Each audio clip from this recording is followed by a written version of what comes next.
જો વિદ્યાર્થી મિત્રો, હવે આપણો અધૂરો જે પ્રશ્ન છે અરબ સાગર પરથી વાતા મોસમી પવનો, એમાં આવે છે કે આ પવનો દક્ષિણ ભારતના પશ્ચિમ કિનારે આવેલા કેરળમાં થઈને ભારતમાં પ્રવેશ કરે છે. જો શું કહ્યું છે કે અરબ સાગર પરથી વાતા જે આ પવનો છે, આ પવનો દક્ષિણ ભારતના પશ્ચિમ કિનારે, આપણો જે દક્ષિણ ભારતનો ભાગ છે, બરાબર.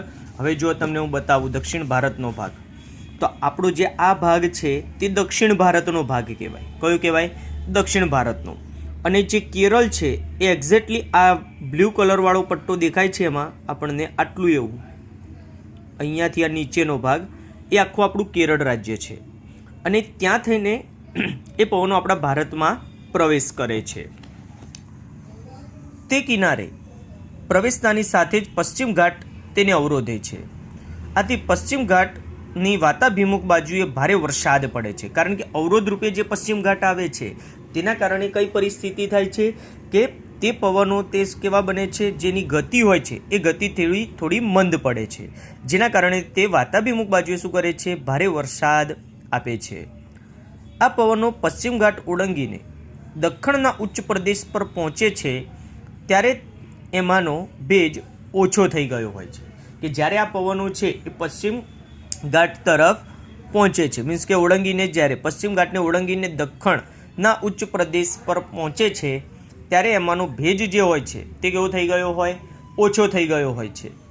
આથી ઉચ્ચ પ્રદેશમાં વરસાદનું પ્રમાણ ઘટી જાય છે, જેના કારણે શું પરિસ્થિતિ થાય છે કે ઉચ્ચ પ્રદેશની અંદર વરસાદનું જે પ્રમાણ છે તે ઘટી જાય છે.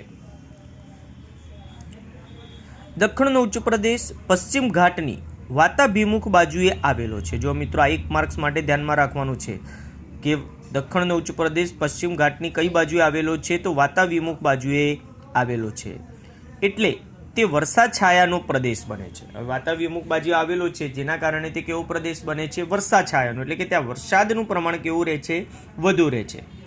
મુંબઈ અને પુણે એકબીજાથી બહુ દૂર નથી, છતાં પશ્ચિમ ઘાટની વાતાભિમુખ બાજુએ આવેલ મુંબઈમાં 200 સેન્ટીમીટર કરતાં વધારે વરસાદ પડે છે. જો મિત્રો આ ખાસ ધ્યાનમાં રાખવાની બાબત છે કે મુંબઈ અને પુણે બંને કેવા છે? એકબીજાની નજીક છે, બરાબર. એટલે કે દૂર નથી, એટલે કે નજીક છે. તથા તેમ છતાં પશ્ચિમ ઘાટની વાતાભિમુખ બાજુએ આવેલા મુંબઈમાં 200 સેન્ટીમીટર કરતાં વધારે વરસાદ પડે છે, જ્યારે વાતાભિમુખ બાજુએ વરસાદ છાયામાં આવેલ પુણેમાં ફક્ત 75 સેન્ટીમીટર જેટલો જ વરસાદ પડે છે. મિત્રો આ વસ્તુ મહત્વની છે. વાતાભિમુખ બાજુએ આવેલા છે અને વાતાભિમુખ બાજુનો જે પ્રદેશ કહેવાય ત્યાં છે, એના કારણે પુણે અને મુંબઈમાં વરસાદમાં અનિયમિતતા કે અનિશ્ચિતતા જોવા મળે છે. ભારત પશ્ચિમ કિનારે દક્ષિણથી ઉત્તર તરફ જતા કેરળ, કર્ણાટક, ગોવા અને મહારાષ્ટ્રમાં વરસાદનું પ્રમાણ ક્રમશઃ શું થાય? ઘટતું જાય છે. ભારતમાં જે પશ્ચિમ કિનારે દક્ષિણથી ઉત્તર તરફ જતા જે આ પવનો છે, એટલે કે ક્યાંથી? તો જો આ કેરળ બાજુથી અહીંયાથી જે આ પવનો ઉત્તરની તરફ જાય છે, બરાબર, એ ઉત્તરની તરફ જાય ત્યારે કેરળ પછી આવે કર્ણાટક, કર્ણાટક પછી અહીંયા નાનું એવું એક રાજ્ય આવે ગોવા, ગોવા પછી આવે મહારાષ્ટ્ર, બરાબર. એટલે જેમ જેમ એ પવનો ઉત્તર તરફ જતા જાય છે તેમ તેમ તેમાં વરસાદનું પ્રમાણ કેવું થાય? ઘટતું જાય છે. એટલે કે ભેજનું પ્રમાણ ઘટે છે. એના પછી કહે છે મોસમી પવનોનો એક પ્રવાહ નર્મદાની ખીણના માર્ગે મધ્યપ્રદેશમાં જાય છે. મોસમી પવનોનો જે એક પ્રવાહ કહેવાય એ નર્મદાની ખીણમાં ના માર્ગે ક્યાં જાય છે? મધ્યપ્રદેશમાં જાય છે. આ પ્રવાહ આગળ વધે છે ત્યારે તેની સાથે બંગાળાની ખાડી પરથી આવતા પવનો ભળી જાય છે. એટલે મિત્રો એ ધ્યાનમાં રાખજો કે પ્રમાણ એમાં ઘટતું જાય છે વરસાદનું, કે મોસમી પવનોનો એક પ્રવાહ નર્મદાની ખીણના માર્ગે મધ્યપ્રદેશમાં જાય છે. આ પ્રવાહ આગળ વધે છે ત્યારે તેની સાથે બંગાળાની ખાડી પરથી આવતા પવનો ભળી જાય છે, બરાબર.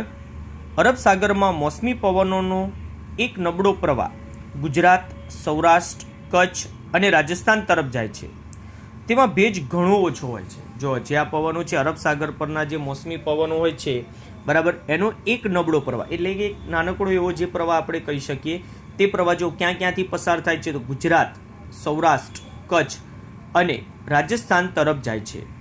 તેમાં ભેજ કેવો હોય છે? ઘણો જ ઓછો હોય છે. કે મિત્રો એમાં ખાસ કરીને જો આપણે અરબ સાગર પરના મોસમી પવનો, તો જો આપણને અહીંયા અરબ સાગર બતાવ્યો છે, આ આખો જે આ ભાગ છે એ આખો અરબ સાગરનો ભાગ છે, બરાબર મિત્રો. એટલે અરબ સાગરની જ્યારે વાત આવે છે ત્યારે આપણે ધ્યાનમાં રાખવાનું કે ત્યાંથી વહેતો જ્યાં નબળો પ્રવાહ છે, બરાબર, એ નબળો પ્રવાહ જો ક્યાં પસાર થાય છે, પહેલું ગુજરાતમાં. ક્યાં જાય? ગુજરાતમાં. અને ગુજરાતની અંદર જે આપણો અહીંયાનો આ સૌરાષ્ટ્ર પ્રદેશ કહેવાય, કયું કહેવાય? સૌરાષ્ટ્ર પ્રદેશ. તે સિવાય જે આપણે કચ્છ કહીએ છીએ, આ ઉપરનો ભાગ છે, આ લાઇનિંગવાળો કર્કવૃત્તવાળો જે આ ભાગ છે, બરાબર, એ આખો કચ્છ કહેવાય છે. અને ઉપરની તરફ અહીંયા આગળ આવે રાજસ્થાન, આખું કયું આવે? રાજસ્થાન તરફ જાય છે. તેમાં ભેજ ઘણો ઓછો હોય છે, કારણ કે છેક દક્ષિણથી આ પવનો ઉદ્ભવે છે અને છેક રાજસ્થાન સુધી પહોંચે છે, ત્યાં સુધીમાં તો તેમાં ભેજનું પ્રમાણ કેવું થઈ ગયું હોય છે? ઓછું થઈ ગયું હોય છે. વળી ગુજરાતમાં ખૂબ ઊંચા પહાડો કે ગીચ જંગલો નથી, આથી આ પવનોમાં રહેલા ભેજનું ઘનીભવન થવાની શક્યતા પણ ઓછી રહે છે.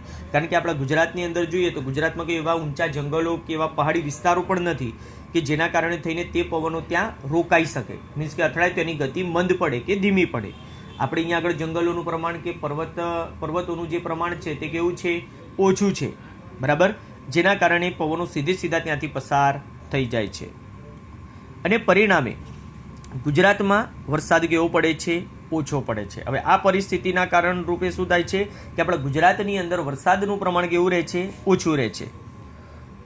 આ પવનો જ્યારે રાજસ્થાન પહોંચે છે ત્યારે તેમાંનો ભેજ ઘણો ઓછો થઈ ગયો છે, કે જ્યારે કહેવાય છે કે આ પવનો જ્યારે રાજસ્થાન બાજુ પહોંચે ત્યારે આ પવનોમાં રહેલો જે ભેજ છે તે સંપૂર્ણ કેવો થઈ ગયો? ઓછો થઈ ગયો હોય. જો મિત્રો, એમાં આ જે આપણો આ રાજસ્થાનનો ભાગ છે, ગુજરાતમાંથી કચ્છ બાજુથી આ પવનો જ્યારે રાજસ્થાનમાં પ્રવેશ કરે છે ત્યારે આ ભાગની અંદર જ્યારે પહોંચે છે ત્યારે સંપૂર્ણપણે એમાં રહેલો જે ભેજ છે એ ભેજનું પ્રમાણ કેવું થઈ ગયું હોય છે? એકદમ ઓછું થઈ ગયું છે.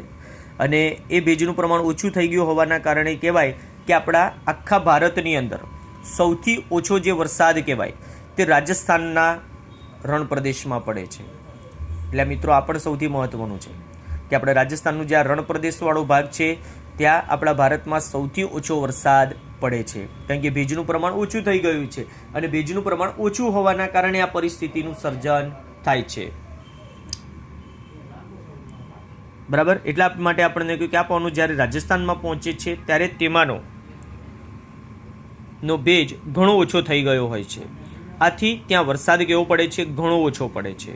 અને મિત્રો આ 1 માર્ક્સ માટે ખાસ ધ્યાનમાં રાખવાનું છે આપણે, કારણ કે પરીક્ષામાં તે વારંવાર પૂછાતો પ્રશ્ન છે.